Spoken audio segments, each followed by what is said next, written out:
Okay. Hi everyone. Let's start our Quarkus in action. Now we will start the chapter 6. And today we have here Martin Koba and Mikal from Quarkus team. Please, Martin Koba and Mikal, introduce yourself for us.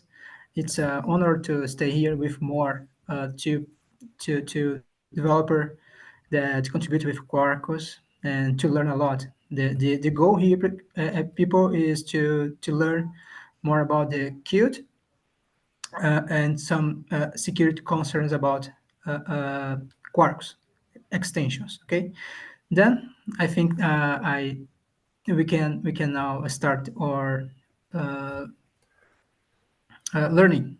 Go ahead, Martin Koba and Mikal. Present yourself for us. Yeah, sure. So, hi everyone. My name is Martin Koba. I'm software engineer at IBM, and I'm Quarkus core developer. And I'm here today because I'm basically the main contributor and the maintainer of the Qt extension. So we should talk about templating. What at least my part is about templating. Michal's part is about security. Uh, Unfortunately, I didn't have time to look at the book and the examples, but I have two examples that are very similar, I think, in terms of the topics covered. And I also have two slides. These slides and examples are actually uh, this summer I gave a talk about Qt in one conference, so you can take a look at the chat, and there's a link to a public repository that contains both the slides and the examples, so you can just take a look at that. Maybe do you want to introduce yourself, Michal, or should I? Well, I also work for IBM and I mostly contribute to Quarkus security. So that's all it's important. Then in chapter 6, there is some introduction of basic security concepts that I will discuss with you, and well, you can ask me questions and so on. But I will let's start Martin because well, we agreed that he will go first. Yeah, sure. I will be quick. So I'm not only working on Qt, but I'm also contributing to other extensions. But this is not that important today, right? So let's start with, can you see my slide? Because I have a very I weird can setup see. today. Okay. So first of all, what is Qt? Qt itself is Quarkus templating. So obviously it's a templating engine. I believe that most of you ever tried or used templating engine uh, in a way that templating is about taking templates, which are text files, then some data, and merging them together, rendering some text output, right? Uh, it's a Quarkus core extension, and it was created specifically for Quarkus, right? It's quite an old thing in the sense that it was introduced in a very old version of Quarkus like 6 years ago. And this is not important. This is not important. This is important. I wanted to show you these high-level goals that we had 6 years ago when we started to work on Qt. Um, Before I start, I should mention that uh, we actually tried to use other existing libraries because in Java, in all programming languages, you have plenty of libraries for templating, right? But we found out that at that time, at least, none of the existing libraries actually matched our requirements. So uh, the original high-level goals were, first of all, simple syntax. I was a fan of um, logic-less templates at that time. We required very good extensibility because we know that that's the usual case. You prepare something, but then you have users and they have different requirements and they need something else and so on. So extensibility was really important. This one is Quarkus specific because we wanted to do uh, as you do with many extensions in Quarkus, we wanted to do as much as possible during build. So we wanted to incorporate build time validations of the templates. One of the requirements was also that we want to be friendly to Quarkus reactive architecture, which means that we want to use Qt itself is built on top of completion stage API, but we also support like it's possible to use it with Mutiny and stuff like that. We also wanted to be friendly to native images because that's another Quarkus idiomatic thingy, which basically means in terms of templates that we wanted to avoid using reflection when rendering to templates. So I'll talk about it later then. Obviously, a decent performance. And this one is really important.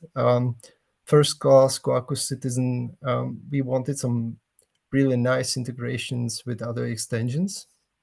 So today we are going to talk about integration with Quarkus REST or JAX-RS, but we have other integrations in Quarkus, for example, integration with Mailer extension, so that you can write your emails, HTML emails or plain text emails with Qt. Okay, this is not important. Now we can switch to the example. So I will try to be quick because we only have like 20 or 25 minutes. I have two examples. In the first one, I'll show you a very simple JAX-RS resource and integration with Qt. And in the second one, I will try to show you something a little bit more complicated, or not that complicated, but definitely interesting. If you look at our application, that's the sample example application in the public repository. I added the link to the chat. So if you look at the dependencies, we have Quarkus Rescued. That's an integration module that basically brings in Quarkus Qt and also Quarkus REST. We also have one Quarkus extension, which is called Quarkus Qt Web. This one basically allows you to expose templates as pages or using HTTP without controllers. So it's more like, if you remember, JSPs and stuff like that, something similar. And we also added Quarkus Web Bundler, which is another Quarkus extension, and we'll use it to include HTMX in our application, right? So I said that we're going to show a very simple example first. So I will start my application in the dev mode.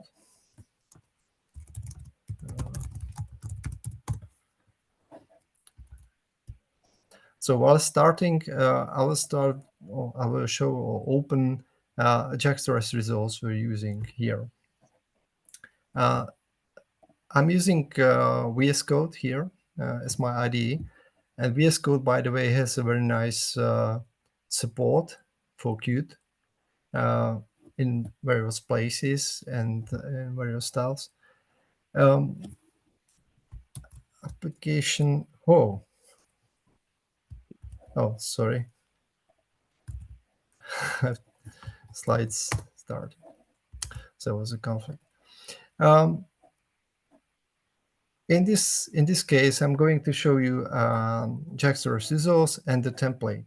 The template is located in resources, templates, hello resource. This is a convenient way how to match TypeSafe template. I'll talk about it later. So the template is a very simple HTML file. And like in any template, in any templating engine, you can use special constructs from the templating engine to basically render the data that are accessed. They are accessed directly in the template. So in this case, this is a typical Qt. We call it output expression. So it's using the curly brackets, right? Or braces, sorry. In this case, it's very obvious what this thingy is doing. We are outputting name, and this thing that's called, or you might know it from other languages. It's called Elvis operator, and it basically means if name is not defined or null or something like that, then use the default value that is coming afterwards. So we basically say if the template doesn't have the name in the data, then it should render Jean. Okay. Now, another thing we have here, which is interesting, is this one. That's again Qt construct, and it's used for iteration. So in this case, we are saying we're going to iterate over headers. We'll talk about it later where it comes from, the data. And then we just output the lowercase value of the header. This one is also very interesting because, like I said, we integrate Qt with the extensions in Quarkus. And as you probably know, in Quarkus, the component model is based on CDI. So we allow you to basically inject your named beans directly in the template. So for this, we have something we call a namespace, which is CDI in this case. And we say, please take a look in the CDI context, try to look up a bean that is called system, and then we call some methods or access properties on this bean. And the last one is here. That's just, again, an output expression that outputs some value that is mapped to a key now. Now, if you look at the resource, like I said, we should start with this method first. That's a very simple resource method, get method, that basically returns template instance, which means that we are going to automatically render the template instance of Qt behind the scenes. So there is basically some JAX integration that says if the return value of the resource method is template instance, then we do some rendering and automatically for you. What is interesting here is that if you look at the code, we are actually returning a new instance of a Java record that is called hello, and we pass some arguments here, right? We pass the name, which is value from query string. We pass the headers, HTTP headers that are coming from JAX. And if you look at the record, it's something that we call type safe template record. What does it mean? Well, as I mentioned, we want to do some build time validations for Qt templates, right? And in order to do that, you have to somehow bind the types that you use or that are used in a template. And you have basically in Qt, you have several options. One of them is modify the template itself, like using parameter declarations. I believe that this is the case of the example in the first example in the book. But the other example, or the other way how to do that, is basically define the types on the call side, which is in our case the record that represents a template instance. So we say we have a record that implements template instance, and this record has some arguments, right? Or arguments or properties, whatever we call it. So when I use this record, I can implicitly add these types, like name is bound to string, headers is bound to list of strings, and use it in the template for validations. So, for example, here we know that the headers will be a list of strings because we have it bound in the template instance record. If there's something you don't get, just ask a question because, you know, I'm ready to answer. So I actually have a question Yeah, because yeah, go ahead. I actually don't like. I'm very big strictly on how properties and classes should be named. So would the hello HTML still would be matched if the record hello would be with capital H? Um, no, I believe not. In that case, you will have to rename hello HTML to capital A H hello. Thanks. But that's not a big issue. You can also, yeah, no problem. You can just rename it. In our integration in VS Code, we immediately see that there is a problem because the template doesn't match, right? You can see. Is there a notation to make a map or not? Uh, so first of all, in this case, you don't need an annotation, but yeah, there are actually more ways how to do a type safe templates in the Java code. So there is an annotation that is called check template, and that is usually used for uh, mapping these templates. But then you need static native methods, which is not something very nice. So that's why I think that um, record is a little bit better. But you can't provide, you can only provide the base path, but then the name of the template is automatically derived from the name of the record in this case, or a method, static native method in the other case. Yeah, but funny enough, that's actually what we are using in the book. You mean static native methods? Yeah, That check yeah, template. that's fine because that was the first approach that we basically edit in Qt. Uh, but even then, I was kind of not really happy that we are doing something like static native methods because that's not actually very nice. But still, even without this type safe template records or static native methods annotated with some check template and so on, you can still use the parameter declarations directly in the template if you wish. So there are many ways. In this case, I'm just showing, just a very tiny part of Qt. So uh, there are usually many ways how to do the same thing. Thank you. Anyway, I wanted to show one thing that in this case, we know that, for example, headers maps to a list of strings, right? So in my template, when I have headers here, I can try to trigger a build time error because we know that we are doing build time validations. Uh, so if I, for example, here say, I don't know, I will remove this, I will say foo. So yeah, Visual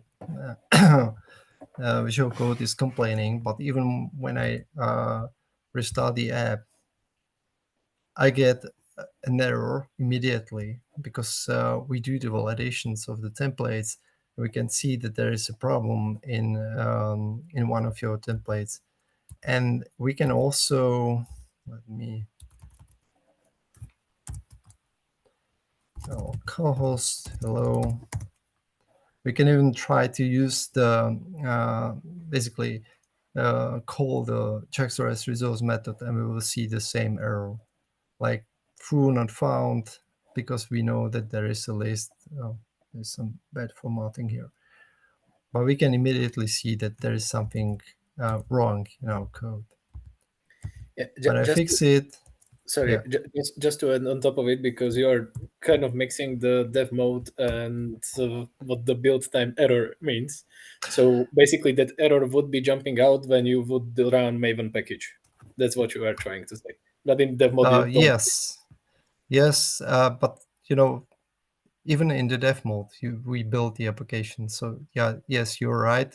In the dev mode, it's a little bit special, but yeah, it's basically the same. It's the same error, but you get the different message in the dev UI. Sorry, in the dev mode. But if you want to, we can try it. Like stop the application and run it here, right? If I say Maven clean package, I should get the same error here. So let's try it. Clean package. And no, sorry. So in this case, when I don't run dev mode, the application does not even build, and I get the same type of message: property method not found, because list of strings um, does not define property or method is called foo, right? So let's make it pass.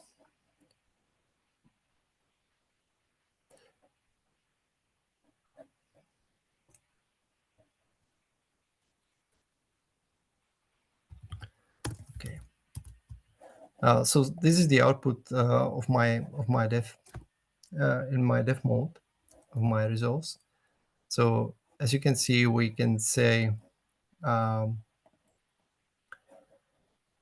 this part is about outputting the name that we pass. In this case, we don't pass any name, so it outputs the genre.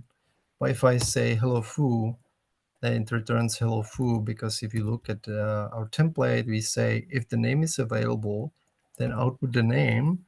And if you look at the resource, then we can see that we take the query parameter called name and pass it to the template. There's two more interesting things in the template I wanted to point out. So first of all, as you can see, this part that is about outputting a value from a CDI bean.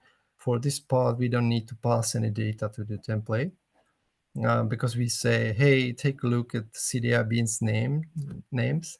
And if there is a bean with name system, then use it.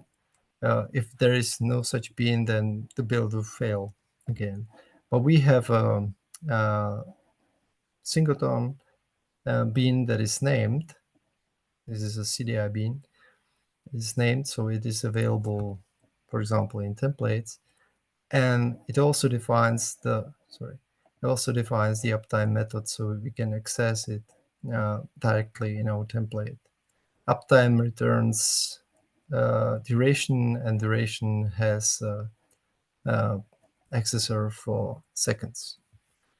And there is one more thing that is not handled or passed as data to our hello resource or hello template. Just before you continue, one question. Yeah. Does the CDI bean which is accessed in the template, it needs to be named, or is there a way how you can also just like specify, let's say, like a full package No, class name? no. So It it needs has to to be be named. named. Yeah, that's first of all, that's the ultimate functionality provided by at named. That's what named should be used for. Because if you want to access a CDI bean in an environment that doesn't allow you to work with types and qualifiers and stuff like that, then name of the bean is the way to go. And it would be possible, but I don't think it's a reasonable thing to do. I mean, you would have to provide the required type and maybe also qualifiers and stuff like that directly in the template. That would be not convenient, I would say. The good thing about using named beans in templates is again that we get built-in validations for free, because when you say CDI system in this case, we know that CDI system returns a CDI bean that is that has type system, and then we can validate the properties and methods and so on. So again, if I do here, I don't know, uptimes maybe, so it should fail again because system does not define property called uptimes, right? So it's basically the same type of build time validation like we have for headers and the name parameters that are defined and passes data to the template. I wanted to also mention one last thing, which is this now, because as you can see, we don't have any data um, passed to the template instance here that is called now. It is not a bean because we know that beans are accessed with the CDI namespace and have to be named and so on.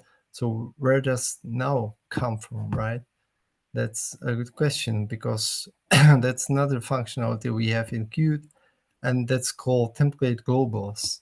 And template globals are static fields or static methods that are automatically available in all templates. So we basically, in this case, we take the method name and we say in any template, when you say now, we will call this static method and output the value.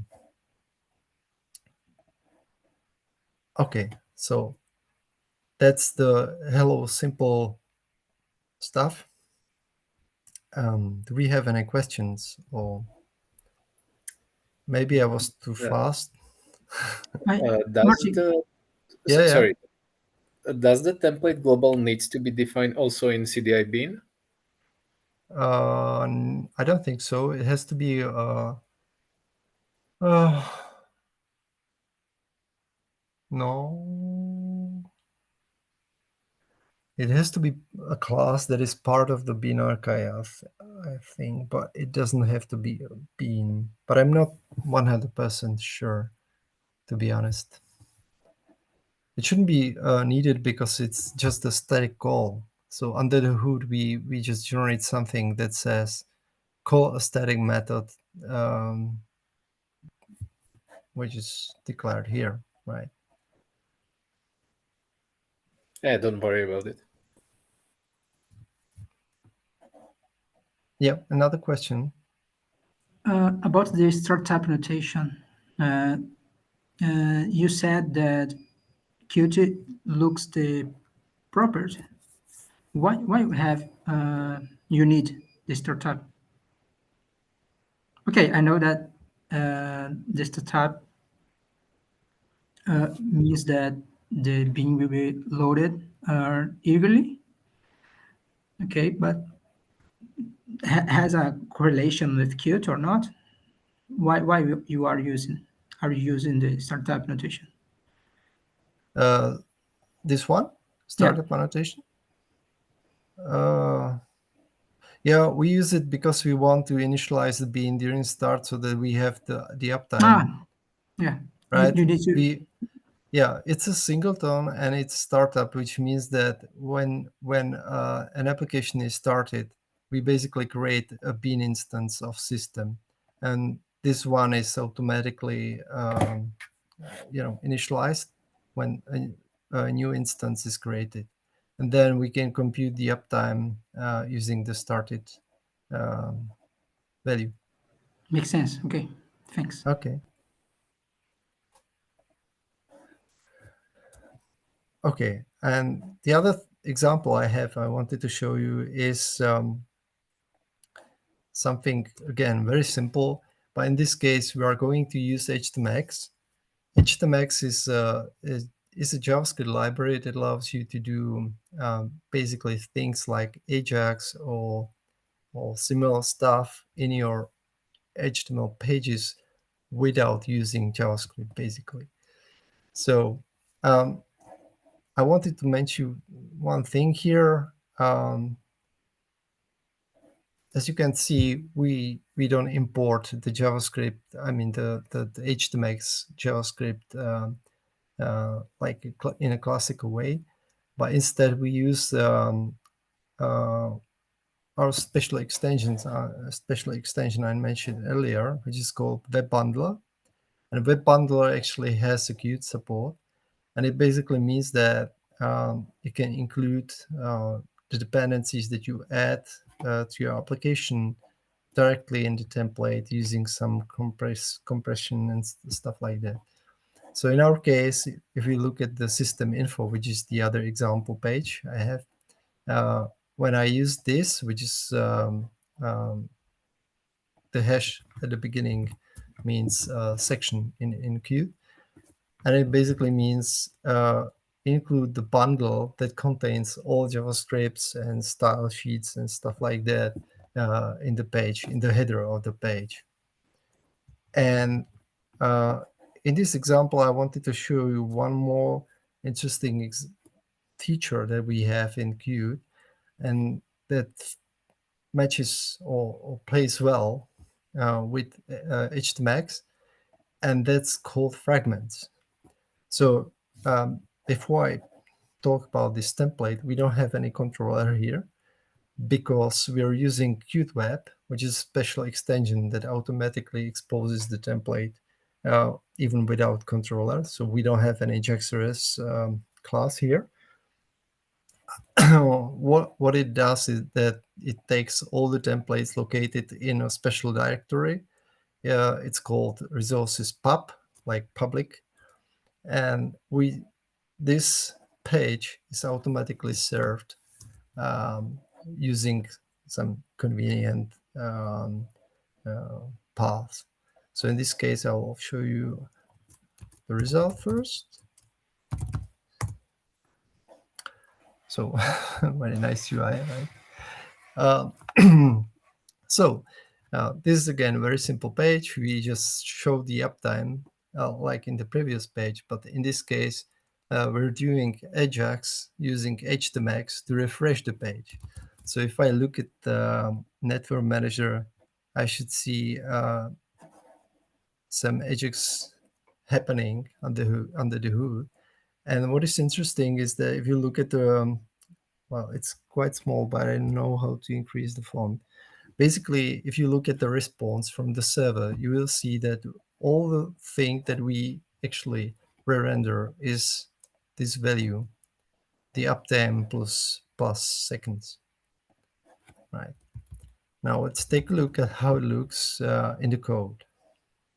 So HTMX has a few ways how to call your server directly from HTML.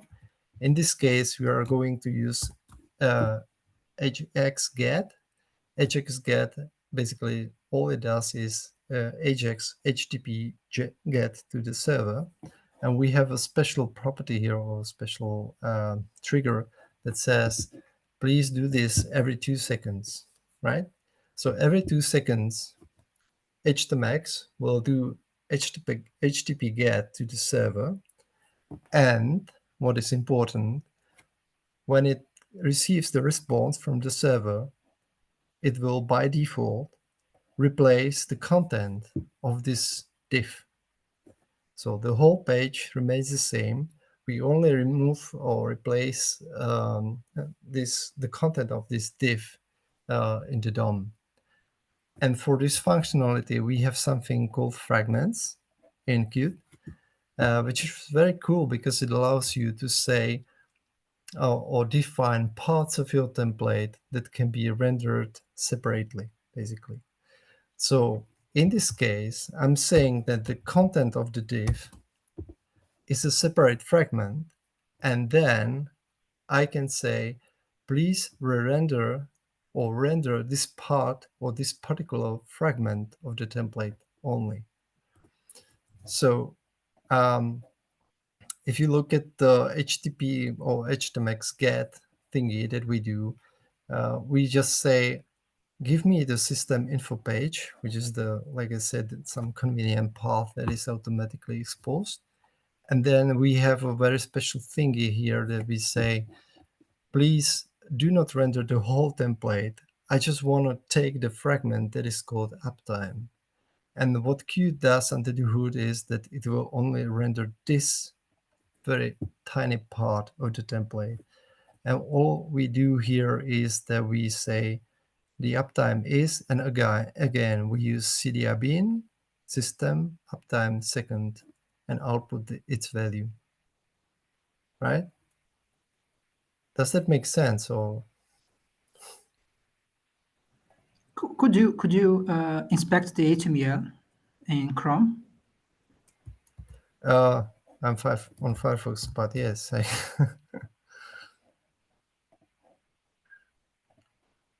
yeah, it's a little bit, yeah, Okay. right. This is the rendered page. This part, the script and the style sheet, is coming from the bundler, so it automatically includes the HTMX and if you have some styles and stuff like that. And then this part is important because we say these are the HTMX directives basically, and the content is refreshed every 2 seconds. So we basically say, please render the very specific fragment of the template and put it here inside the div. This one, the generated timestamp, remains the same.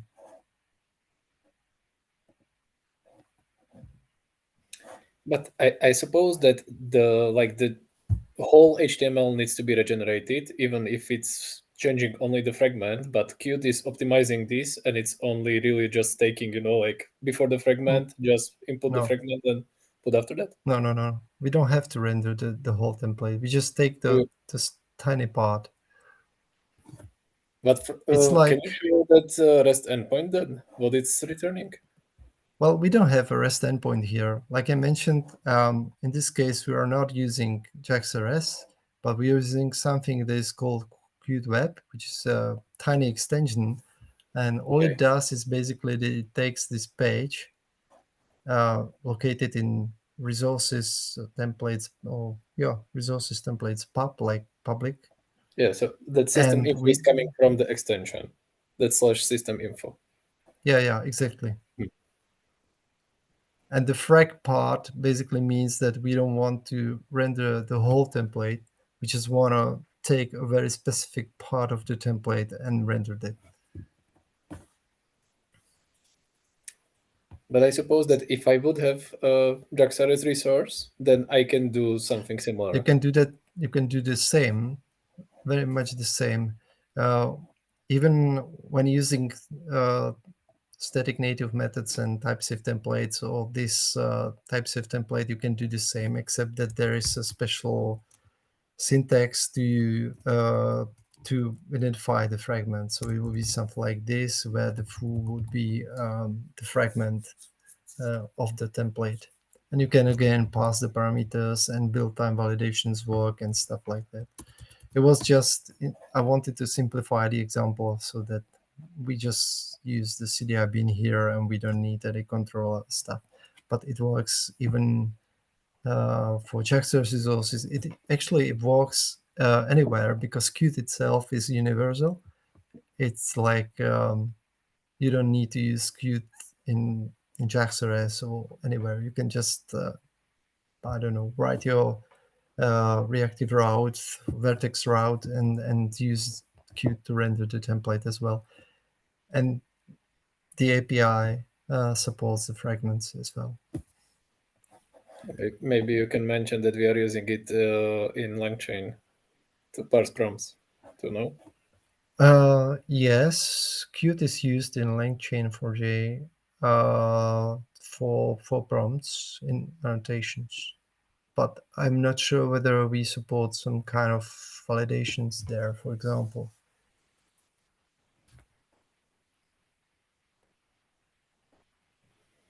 Okay, thanks. Actually, wanted to mention one last thing because, like I said, you don't have to use Qt just for resources or stuff, but there is a class that is called Qt. Oh, uh, and if you look at this class, it has a method formatter, like format, and this basically allows you to use Qt, for example, for logging messages or something like that. So I can even use the same things like I do in normal templates, for example, CDI. And this method just performs the formatting and returns the string somewhere, anywhere. It doesn't have to be Jaxer's method. It doesn't have to be a mailer. It doesn't have to be any integration stuff or anything. You can use it anywhere, basically. Okay, that's it. Martin, Koba, Yeah, we had two questions in the chat. yeah, Could you see, or do you want that I talk? I yeah. will type the I first cannot because you can see. see them, but I Okay, can but take a look. I can read the first. Are robust applications built using this approach, using Qt? I think. Once again, sorry. Are robust applications Robust, built, yeah, yeah, like robust. robust, Uh, thanks. Using this yeah. approach, no problem. uh, so yeah, we have quite a lot of uses. There is also one noticeable extension that we have in Quarkus, which is called Renard, and this is basically a layer on top of JAX-RS that allows you to build like MVC applications, and it has very nice features on top of Qt and JAX-RS. So there are quite a lot of uses of this extension, I think. And uh, if you ask whether there are some really complex and large applications that are using Qt, uh, probably. We don't have any numbers, but we have quite a lot of feedback from users, like a lot of bug reports, feature requests, and stuff like that. So I believe that it is used in production. Great. The next one is a long question. I think you can. I think I can read for you. I see the code uses a Qt fragment on the server to match the partial update requested by ATMX. Mhm. When that 8x get call comes in every 2 seconds, is Qt Mhm. efficient enough to only render that specific fragment, or does it reprocess the entire system info.html template and then just send back that part? I'm curious about the server-side performance. Yeah, so like I mentioned already, we don't render the whole page or the whole template. We render just the specific fragment. Basically, in this case, we only render this part. So it should be quite efficient. That's that Great answers questions. the question. Thanks, João. Thanks, Marceline, for that questions. Okay, thank you. So I think that we should go for security now because I'm flying fast. I will stop sharing. Yeah, thanks, Martin. Thanks, Martin.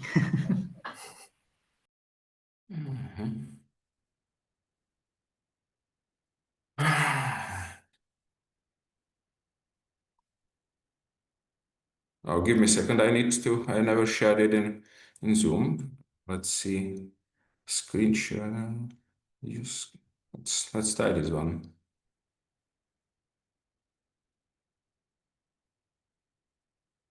All right. Can you see my screen? Yes. All right. I will try to change a few things.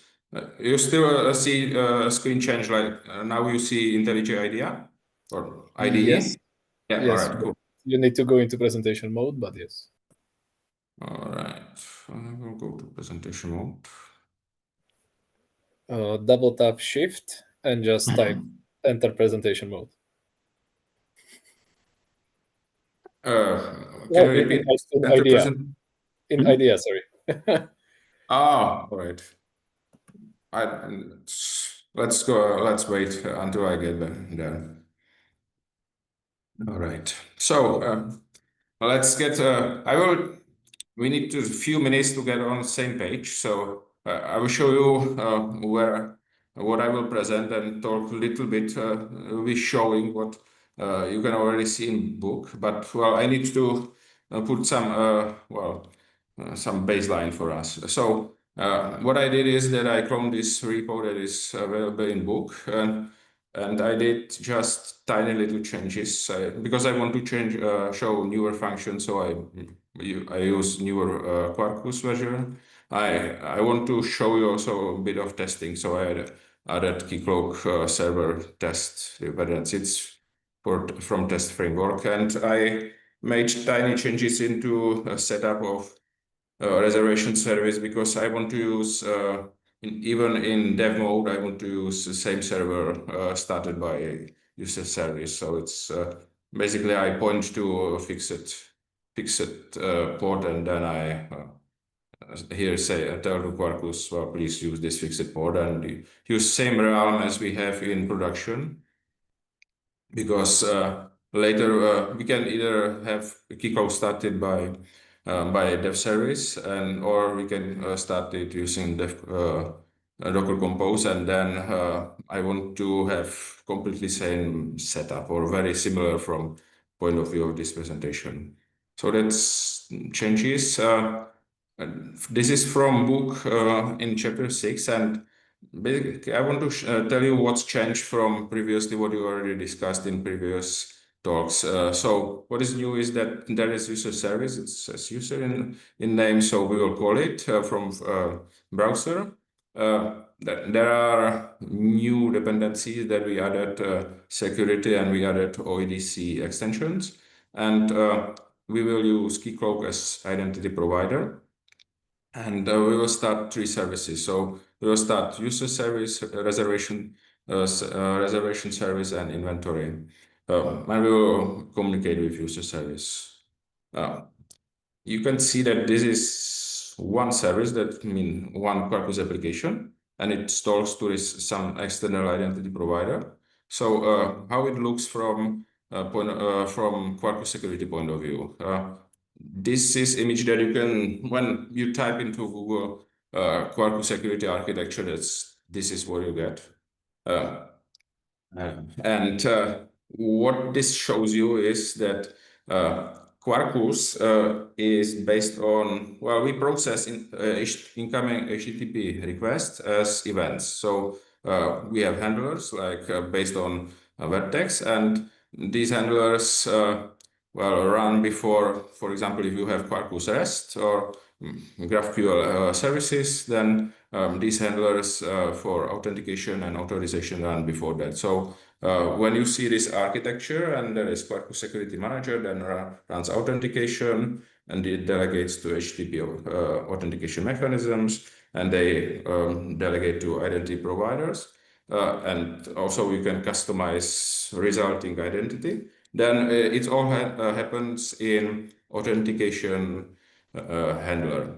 So it depends when it's prepared in that handler, and when we actually perform authentication, it depends on something we call proactive authentication, which by default, whenever Quarkus see credentials, if see credentials, then it talks to HTTP authentication mechanisms and provides them incoming HTTP requests. So usually, for example, we have in this book OEDC, then if OEDC sees, for example, in service application types, they will see bearer token, or if in code flow they see a session cookie, then they authenticate. If they don't, the resulting is anonymous identity, and nothing happens because it's just proactively performed asynchronously.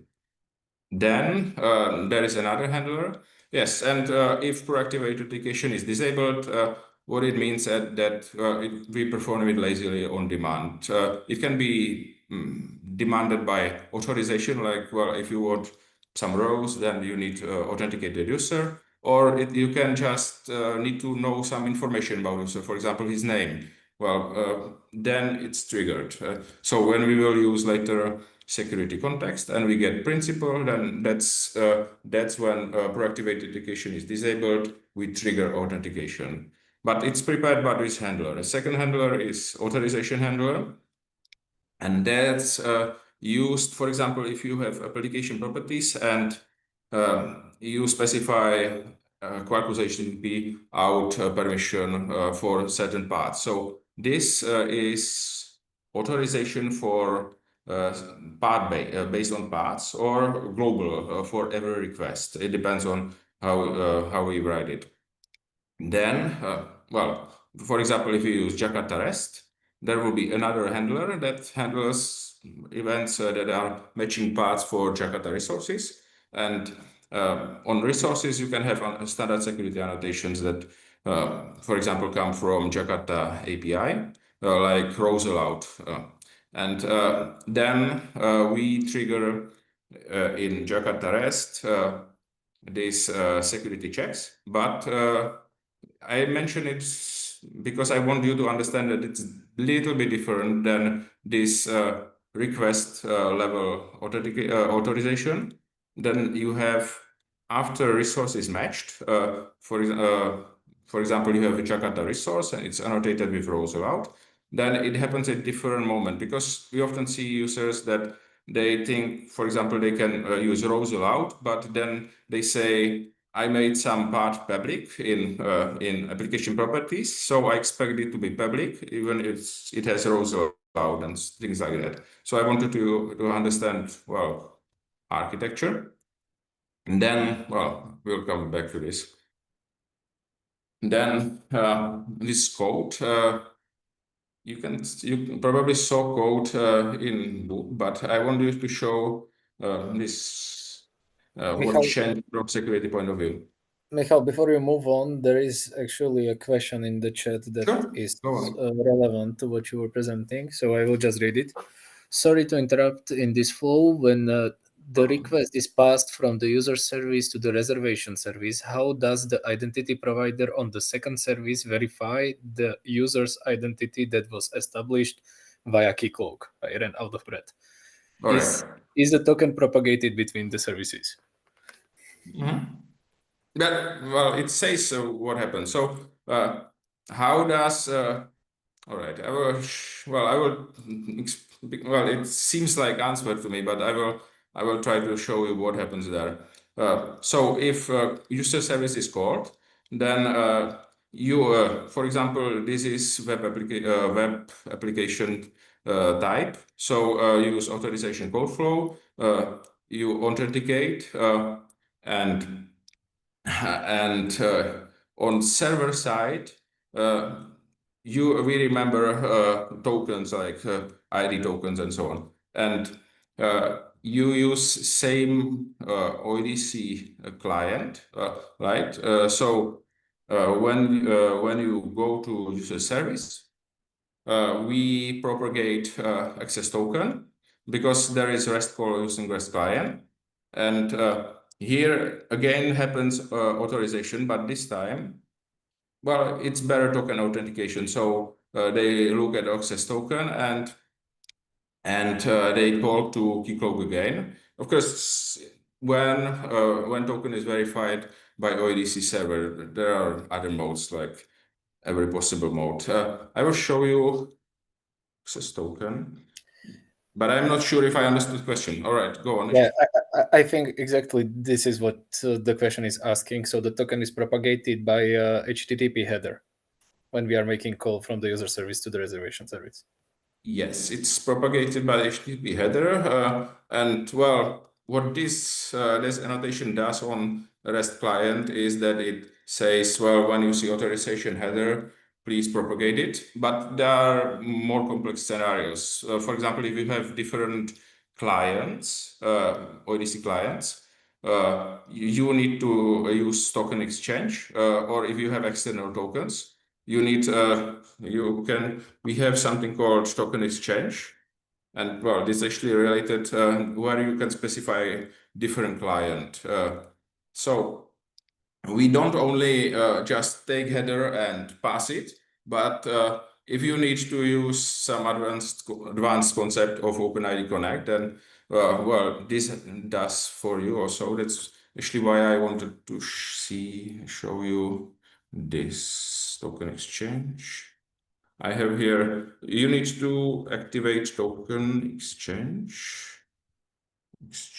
here. So you can, for REST client, because we use REST client, you can activate token exchange and you can do other things, but is that answer, or did you mean a little bit something different? Oh, well, it's fine. I can continue. All right. Yeah. Yes, that was. All right. Good. I wasn't completely sure. So, all right. Well, now we are here. That I can show you what is actually changed from security point of view. There is on user service, there is new created, there is reservation. Uh, when user comes to index, well, this queue template is called right index, and then we have individual endpoints that can be called. For example, we can list all reservations, or we can create reservation, and you can see that here we use here we use client to make reservation, and here we talk to reservation service, and we use token that was in incoming request without any changes. All right, and one thing that has changed is that we have OpenID Connect extension. Here we go, and we have token propagation, which is, as for purpose of this demo, it's just that access token. You can also do it with advanced things. And we require authentication. So when I told you about authorization, handler, well, when I specify policies like this, I'm not sure if you can see, when I specify policies like this, then I say for all paths, authenticate or thing. So, all right, let me start to show you this in practice.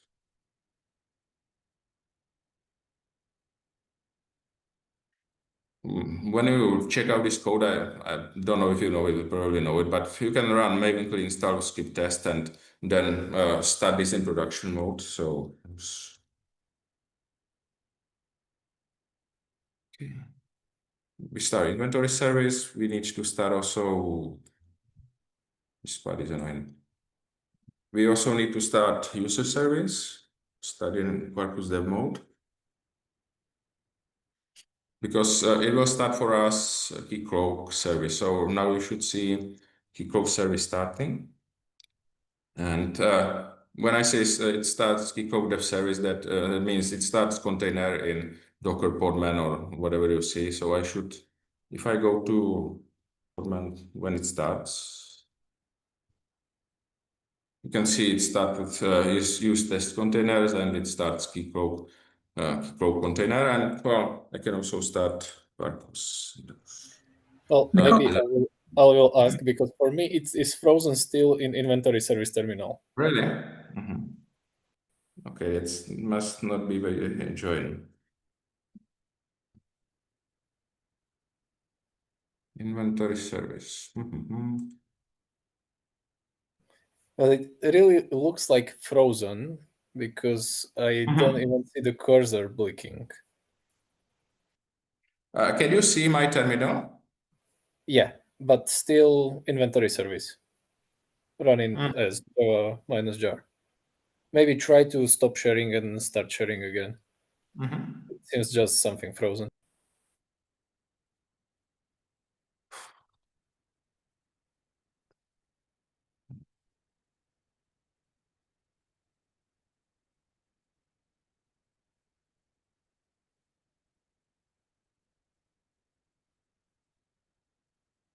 It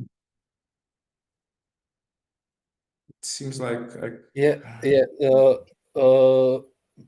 Somebody saying in the chat that you probably click on that pause in the the menu.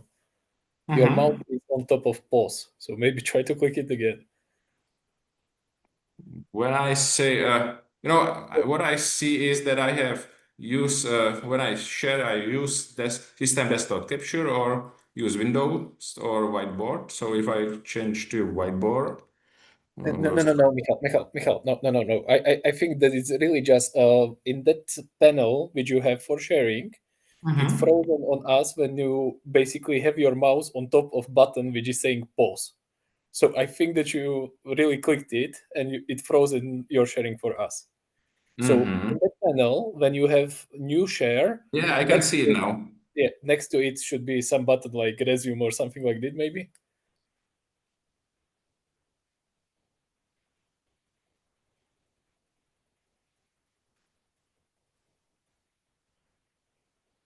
I have no idea, but that was very good, like catch. That like it is really frozen with your mouse on top of pause button. Michael is gone now. Hey, you don't know that. He's joining. Ah, internet.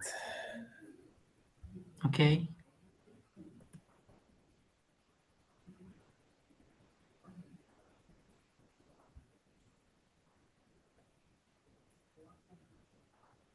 Hello, Michael.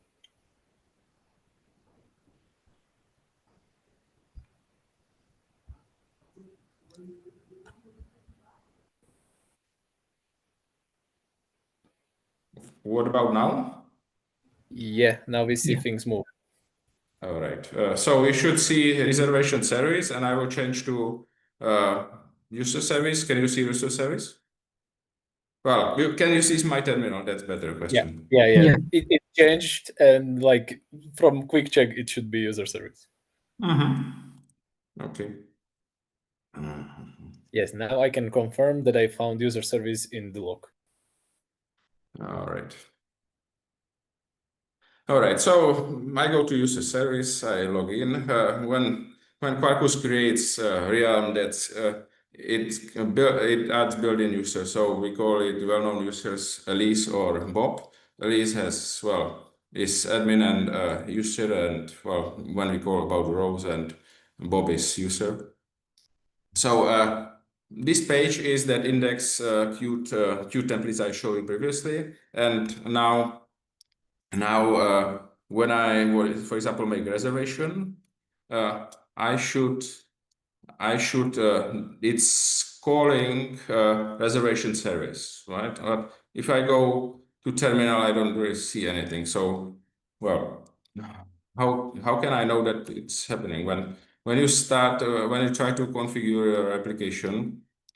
I would expect that you want to have some means how to debug it, right? So uh, one thing I would do is that I would add security event observer. So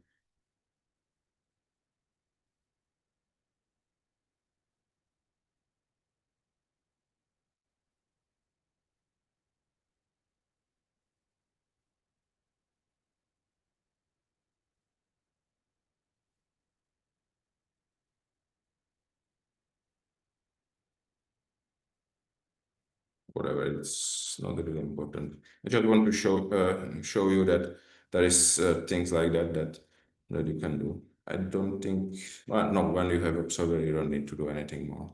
So if I log out from Elise, I will go to other user Bob, then should see something logged. I would like to, okay.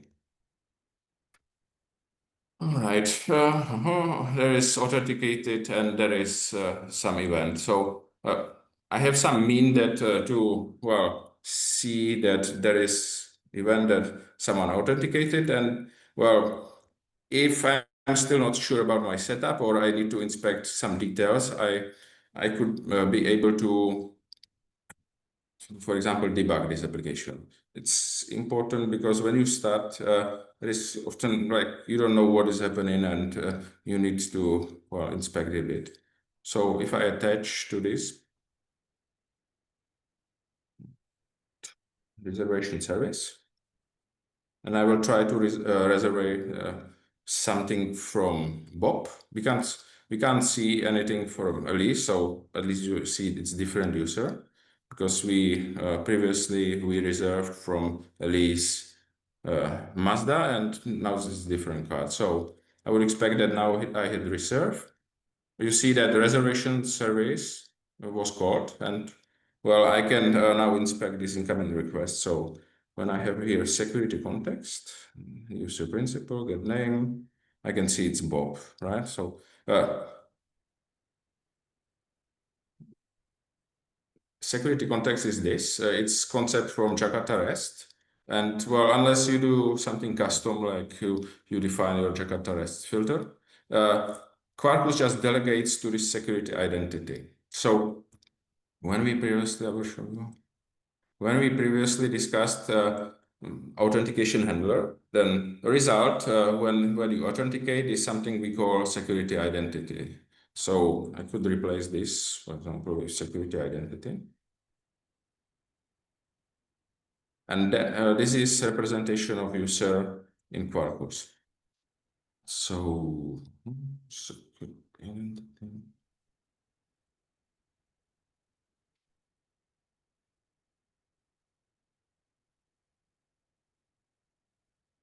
I don't think it will be now, but right.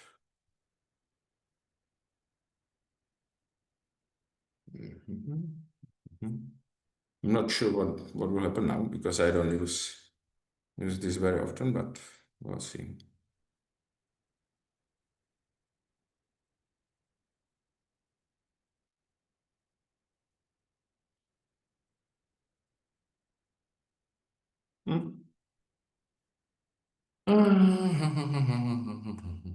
Whatever. Whatever.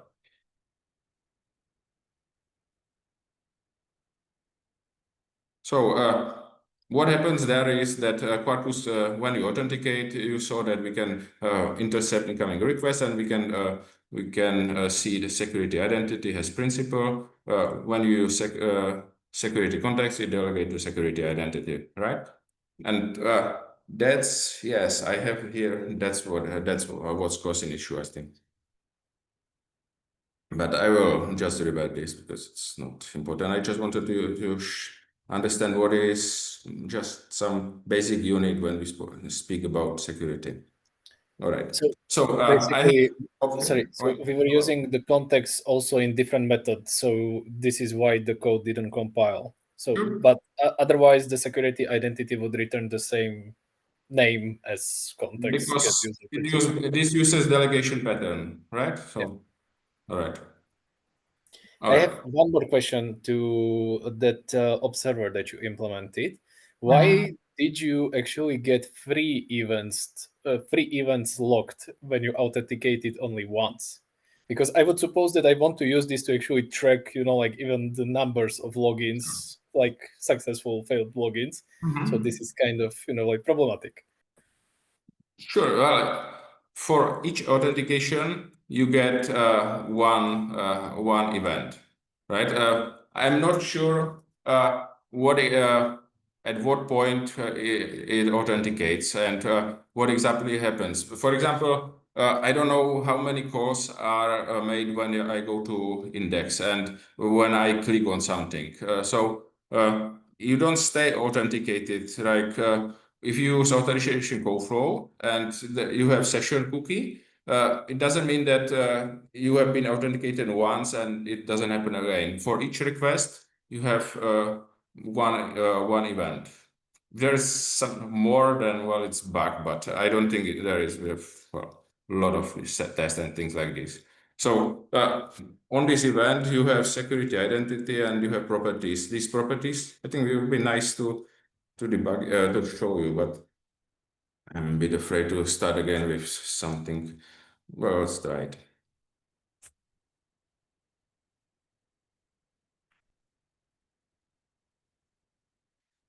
These and to these, and I will attach to this. But first I need to, because it's in different series, right? So Previously, we attached to reservation, and now we will attach to user service. I hope it will work.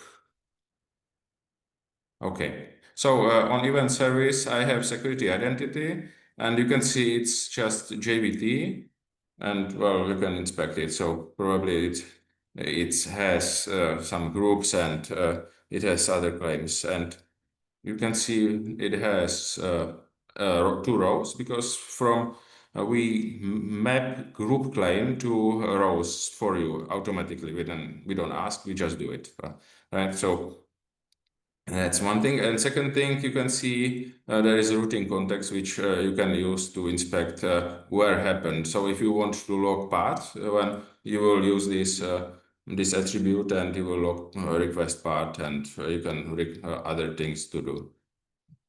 There's well, you can do this for authentication, but you can do this for any event. Like we log authorization success. So we have here in application properties this policy that says each request needs to be authenticated. I can't see it, but it's in service here. Okay, here it is.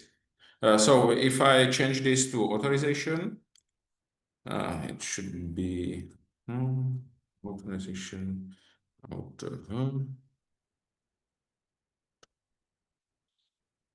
success event. Okay, now well, it will reload on the next request. So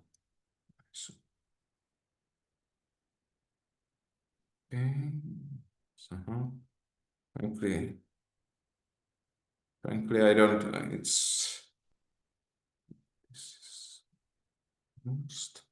I'm not used to work with this Zoom, so it's a bit annoying. Please, and I can't sign in. Why can't I sign in? And release. Nope, nothing. Maybe because you still have the cookie from the previous login. Yeah, I Try know to you do it. mentioned this in. I know you mentioned this in your book, but what happens usually is that you go there, and it tells you you are unauthorized, and on next request it should be no problem. But well, it seems to be a problem, and well, it's very Well, try to just open incognito window, and you can be sure. All right, let's try it.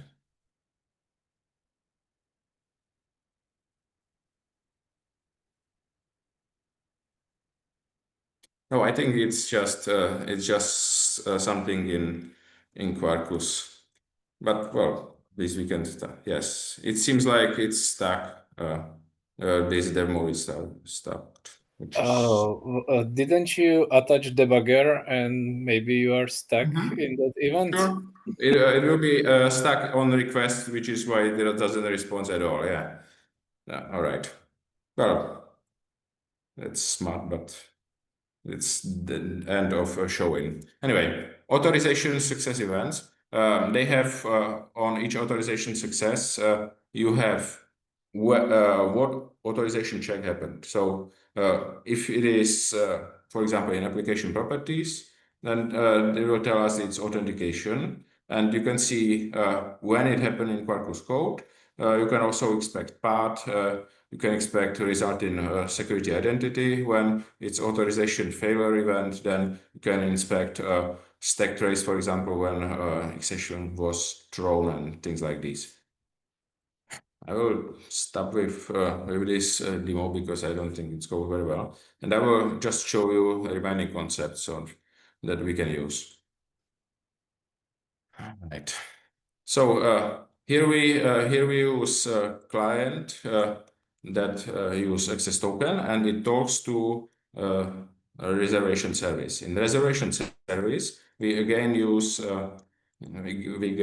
security concept, and well, there is no authorization. There is no authorization and things like this. But we can add one of standard security annotations like rows allowed, and we discussed that Elise has admin and user, so you can use built-in roles, or you can define security identity augmentor that you saw in this architecture picture, and you can map JVT to other rows or things like this. Or if you don't want to depend on mapping, you can just write some general check. So, for example, we have something called, well, this is make, so we can make, and we can just write some check. So I will write permission checker can make, and I will say can make, and see, it already shows a reservation, because I can also inspect reservation and decide whether I want to allow this incoming request based on reservation. And but I can also add security identity. I can have both, and I can say only allow to access this method if, for example, is, I don't know, principal name, it's equals root, and something about reservation. I don't know, reservation.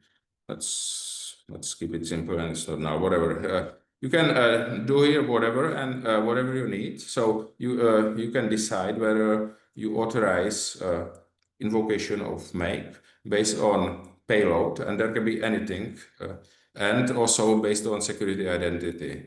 And well, it's defined in bean, so you can you have context here, so you don't need to use here security identity, but you can use any injected bean inside this resource. So I will replace this with context user name, and it will work still. Well, I will skip this demo, and that's one way to use security standard security annotations. Well, you can use these Jakarta API like deny, and we have some of our own like authenticated, and we also have, this is security for methods. So you can see it's a reservation, but you can define these annotations and perform it from CDI. So CDI beans can use these annotations too. We recommend to use this on endpoints because it's Quarkus detects this during build, and it performs authorization asynchronously. It's a bit more effective, and you avoid blocking. Things like this, but you can use there anyway on security annotations on CDI beans, but also on static methods. I think, for example, you can do public static.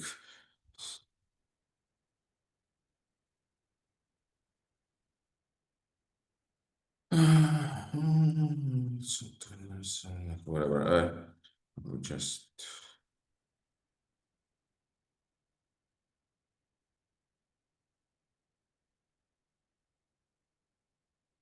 And I can secure also static beans, static methods. It don't need to be on bean or something. But this is method level. So I can define it for every invocation of every incoming HTTP request. But we have also concepts how to define for anything. We call it HTTP security policy. And there's a couple of ways how to do it. I will show you. I will show you my favorite because we did it lately, but you can do it any way you want. When we start Quarkus, we have something called HTTP security, when you can configure HTTP security during runtime. And what I can do here is that I can activate basic authentication, and or I can even set up basic authentication. You can see there is a lot of things like cross-site request forgery.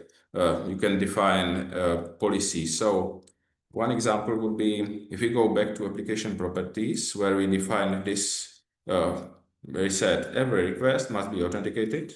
We can do same thing programmatically, and that's something you know probably from Spring. So we say every request and we say authenticated, right? And it's completely same as what we did before, but you can do something a little bit more, like so. I will say identity request context. All right.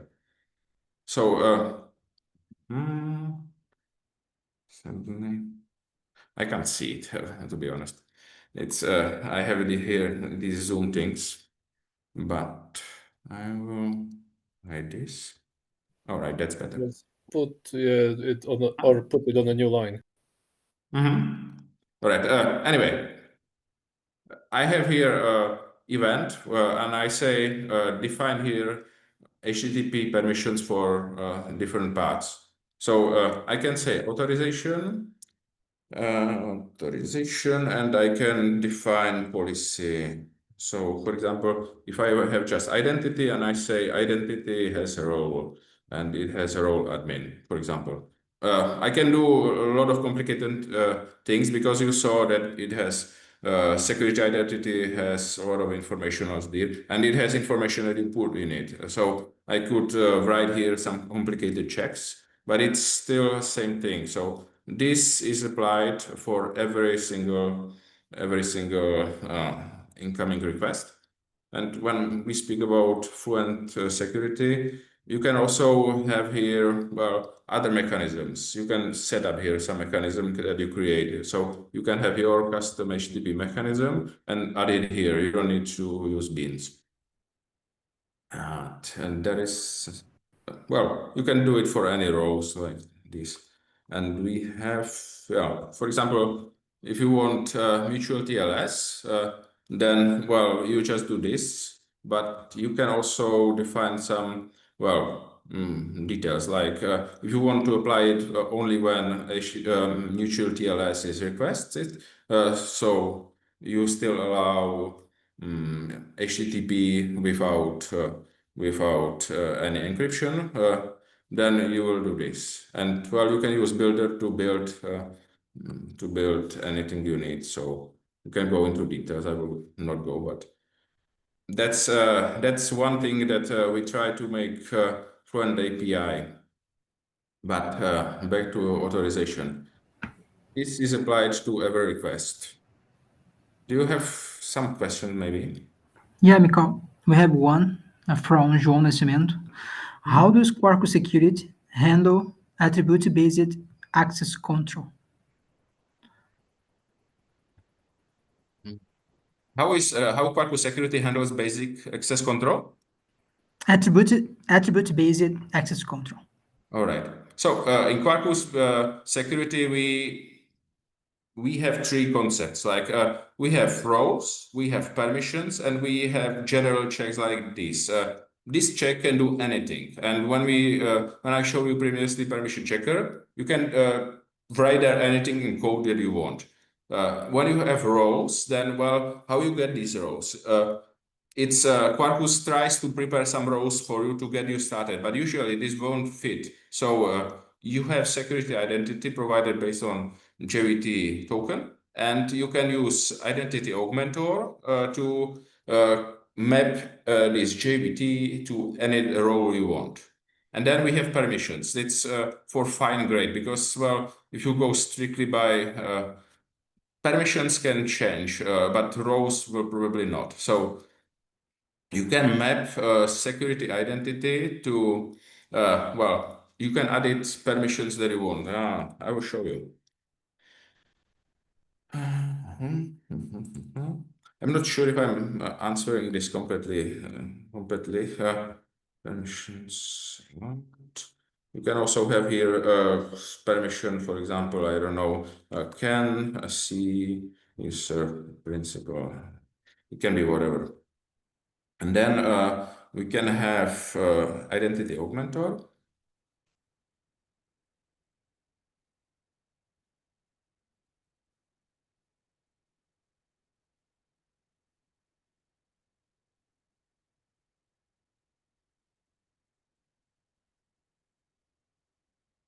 Normally we will just create return, but under some condition, I don't know, whatever has a row something, we can map it to some permissions. So we will see Quarkus security identity builder. We will build it from parent identity, and we will. All right, better. Build it. And now we will add some permissions. Well, it's not enough because it's identity.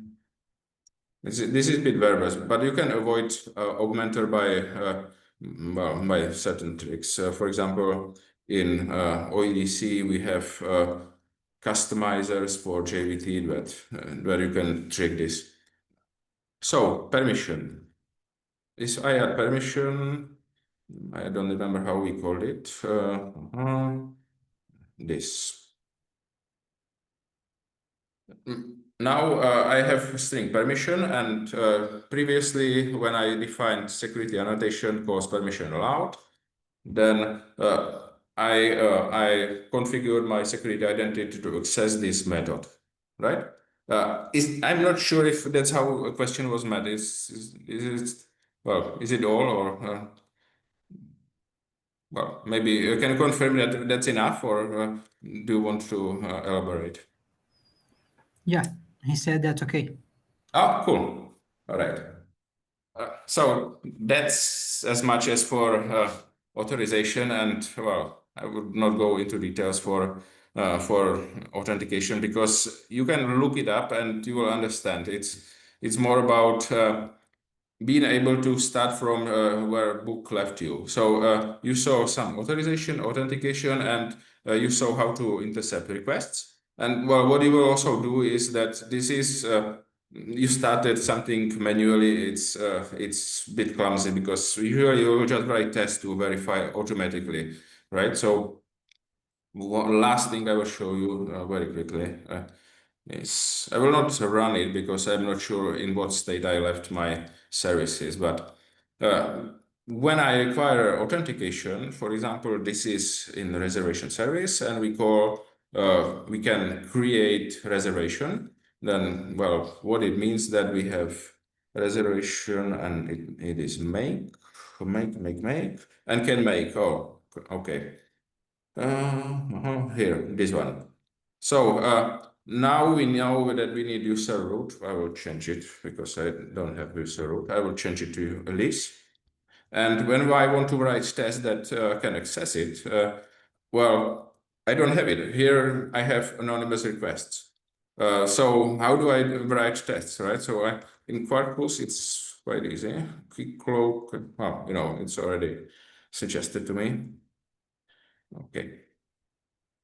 And now I need access token, so I will write string access token, equal get access lease. Okay, and I can use it and pass it to this request. But well, that's nice, but that's for user release, right?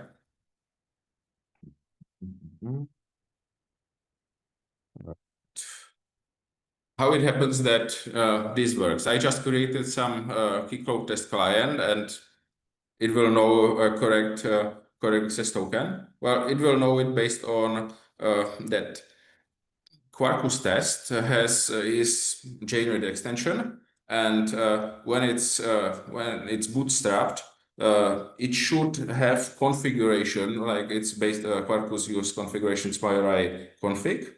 Then Quarkus is able to propagate information to this instance using SmileRye config, and well, this way you can just use this keycloak test client provided by Quarkus, and well, you have access token, right? And now you can write tests, and that's well all that to get you started. We also have one last mention is that we also have annotation called test security. So it allows you to just define, for example, test security. I don't have it here. Test security. And you can say, I want to have security identity with Elise, Roberto, whatever. but it's not same thing. When you have this test annotation, you can use it with Quarkus test, but it only creates security identity bean, so it overrides in CDI something, while you test full flow, right? As you have actual token, you talk to actual key cloud provider, and well, it will work also in integration tests, right? That's all I have.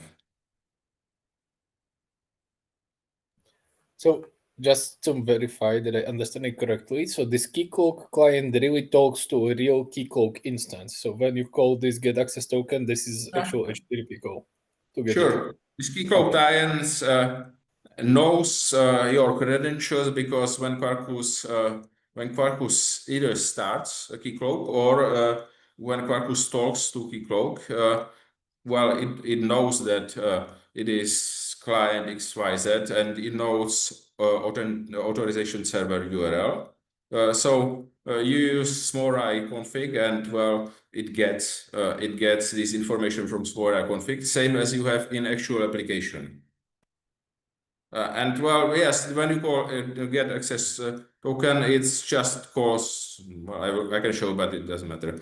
It calls Keycloak client, right? And well, we have other things like here we use Keycloak, but you can use OEDC test client, and well, it's a little bit more general. It should work for other OpenID Connect providers. Like we have this mock service that starts from you. It's just Vertex server, and it doesn't require Docker or Podman, and you can use it on Windows when you don't have this allowed by your user company, well, your company and so on policy.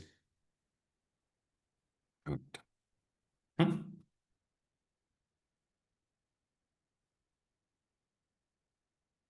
Well, I don't have anything more, so it's fine with me. Okay, thank you. All right. Okay. Thank you, Michał and Martin Koba and Martin Stefanko too, for this classroom. Thanks a lot.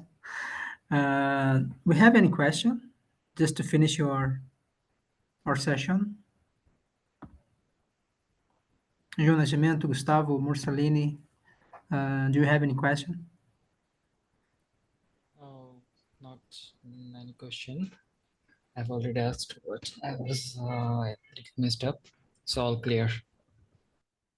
Great, great. Okay, then I think we can finish. I would like to make a screenshot. Okay, if you want to open your cam, Gustavo and João, just to make a screenshot. Let me change something here, just to see all. One moment. Okay, let's go. All right. Thank you. Okay. Thank you, Thanks. guys. Thank you again, Thanks guys. again. It was very interesting. Bye. Bye bye. Goodbye.